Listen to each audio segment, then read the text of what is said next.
A very good morning, students. Like in our last class, we have done few terms related matter chapter like melting point, boiling point, pressure and effect of pressure. Now we will continue with these terms further also. Our next term is condensation. What is condensation? You can write down also. Condensation is a process in which a gas state starts changing into liquid state by giving out heat at constant temperature.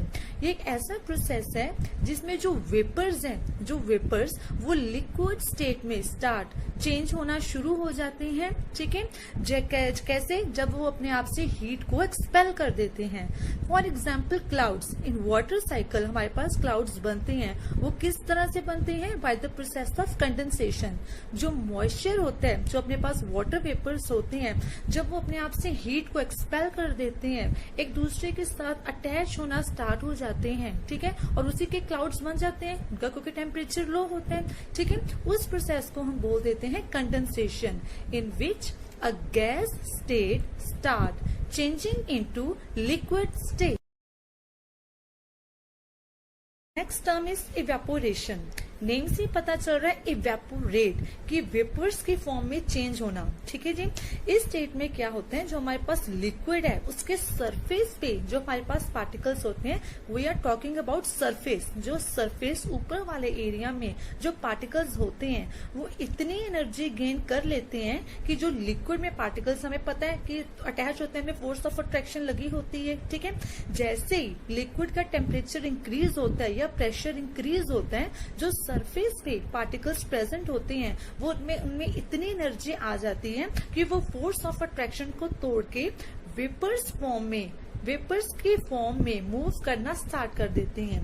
जैसे ही particles liquid से vapour की form में आते हैं तो वो randomly move करना start कर देते हैं, और इस प्रोसेस को हम बोल देते हैं evaporation.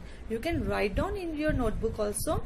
It is a process in which particles from the surface area gain enough energy to overcome the force of attraction present in liquid and changes into gas state by increase in temperature और pressure. जैसे ही हम अपने किसी भी liquid का temperature को increase करते हैं या प्रेशर को इंक्रीज करते हैं, उसके जो सरफेस पे ऊपर वाले एरिया पे जो पार्टिकल्स प्रेजेंट होते हैं वो उनमें इतनी एनर्जी आ जाती है कि जो लिक्विड में फोर्स ऑफ अट्रैक्शन लगी होती है उसको ओवरकम करके वो वेपर्स की फॉर्म में मूव करना रैंडमली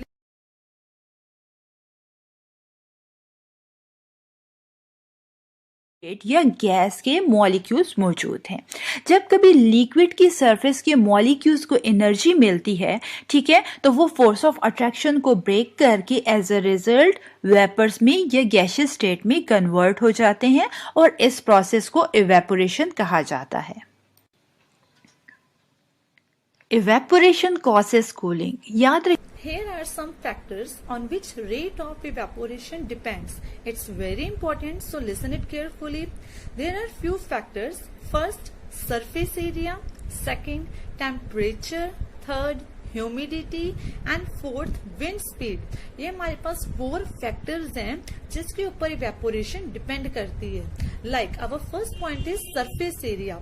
जितना ज्यादा हमारे पास सरफेस एरिया होगा उतनी ही ज्यादा हमारी इवेपोरेशन होगी. Like in hot summer days अगर हम रिवर्स की बात करें, ठीक है, रिवर्स की, लेक्स की बात करें, उनका सरफेस एरिया बहुत ज्यादा होता है, उसमें पानी होता है, सरफेस एरिया ज्यादा होता है, तो उसमें सबसे ज्यादा इवेपोरेशन होती है. लाइक हमारे पास सी है, ठीक है, ओशन है, सरफेस एरिया बहुत ज्यादा है, तो उस एरिया में से सबसे ज्यादा इवेपोरेशन होती है. Second point, temperature. जितना टेम्परेचर इंक्रीज होगा, जितना ज्यादा टेम्परेचर होगा उतनी ही ज्यादा इवेपोरेशन ज्यादा होगी. अगर आप देखोगे कि समर्स में सबसे ज्यादा इवेपोरेशन होती है एज कम्पेयर टू विंटर, क्योंकि विंटर में टेम्परेचर कम होता है और समर में टेम्परेचर अपना 45, 46, 48 बहुत ज्यादा हाई होता है, जिसकी वजह से इवेपोरेशन जल्दी होती है और ज्यादा होती है. Third, humidity. जितनी ज्यादा ह्यूमस होगी, रेट ऑफ मॉइस्चर ज्यादा होगा, उतनी ही ज्यादा हमारी इवेपोरेशन जल्दी होगी। Last point is wind speed. अगर हमारे पास विंड की स्पीड ज्यादा होगी, हवा तेज होगी, तो भी हमारी इवेपोरेशन जल्दी होगी।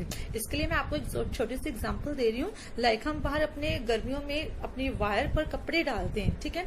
अगर हवा बहुत चल रही हो और समर भी हो, काफी तेज अपनी हॉट धूप सन भी हो, तो क्या होगा, अपने कपड़े जल्दी सूख जाते हैं। क्यों? क्योंकि उस टाइम हवा भी चल रही होती है और टेम्परेचर भी हाई होता है, तो जिसकी वजह से क्या होगा, इवेपोरेशन जल्दी होगी।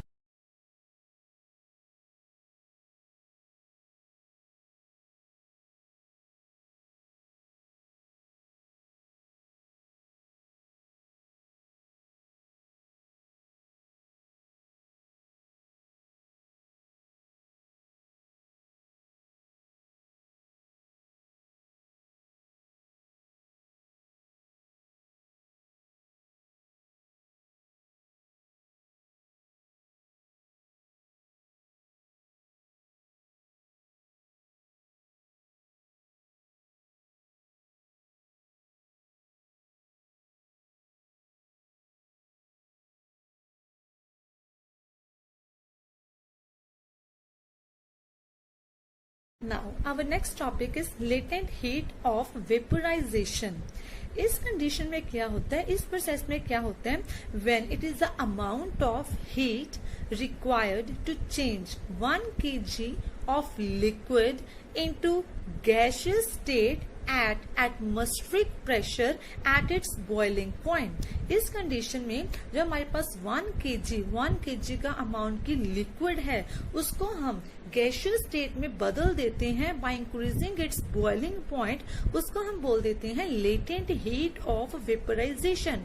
क्योंकि हमें पता है जो लिक्विड है, वहां पे जो लिक्विड कंडीशन में जो पार्टिकल्स हैं वो बहुत कम मूव करते हैं, क्योंकि पार्टिकल्स में फोर्स ऑफ अट्रैक्शन लगी होती है। बट जैसे ही हम उसका टेम्परेचर इंक्रीज करना स्टार्ट कर देते हैं, फाइन, जो उसमें फोर्स ऑफ अट्रैक्शन लगी होती है वो एक तो टूटना स्टार्ट हो जाती है, ठीक है, वो कम रिड्यूस हो जाती है, जिसकी वजह से जो पार्टिकल्स हैं वो गैसियस फॉर्म में आना स्टार्ट हो जाते हैं। और जैसे वो गैसियस स्टेट में आएंगे तो पार्टिकल्स रैंडमली इधर उधर मूव करना स्टार्ट कर देते हैं, जिसकी वजह से लिक्विड स्टेट जो वेपोराइजेशन स्टेट में बदल जाती है उसे हम बोल देते हैं latent heat of vaporisation. You can write down, it is a process in which, or it is the amount of heat required to change 1 kg of liquid into gaseous state at atmospheric pressure at its boiling point is known as. This topic is differences between evaporation and boiling. There are few differences between evaporation and boiling, so please listen it carefully. Our first difference, जो evaporation है, it's a slow process, ठीक है। Evaporate होने के लिए, liquid को vapours में बदलने के लिए टाइम लगता है, it's a slow process. But जो बॉइलिंग है, इट्स अ रैपिड प्रोसेस। जैसे ही हम हीट करते हैं लिक्विड को, वो साथ के साथ बॉयल होना स्टार्ट हो जाता है, so that's a rapid process. जो इवेपोरेशन है, सेकेंड पॉइंट, एक तो वो होता है लिक्विड के सरफेस एरिया पे, सिर्फ सरफेस एरिया पे ही मेनली हमारा इवेपोरेशन प्रोसेस चलता है। लेकिन जो बॉइलिंग है वो थ्रू आउट लिक्विड के किसी भी पार्ट में, चाहे वो मिडल है, डाउन है, अपर है, किसी भी पार्ट पर हो, वो अपना प्रोसेस होता ही होता है, फाइन। थर्ड पॉइंट, जो इवेपोरेशन है, it take place at all temperature. वो कोई भी टेम्परेचर हो वहां पे हमारी इवेपोरेशन चलती है, फाइन। लेकिन जो बॉइलिंग है वो एक पर्टिकुलर, एक डेफिनेट टेम्परेचर चाहिए जब हमारा कोई भी लिक्विड है जो बॉयल होते हैं, ठीक है। It take place at definite temperature, that's called boiling point. Our last point is, in evaporation, substance become cool due to evaporation. जो अपना substance है वो जल्दी cool होना start हो जाता है और इस process को हम बोलते हैं evaporation. और boiling में जो अपना substance है वो गर्म रहता है, जिसको हम बोल देते हैं boiling point. Substance remains hot due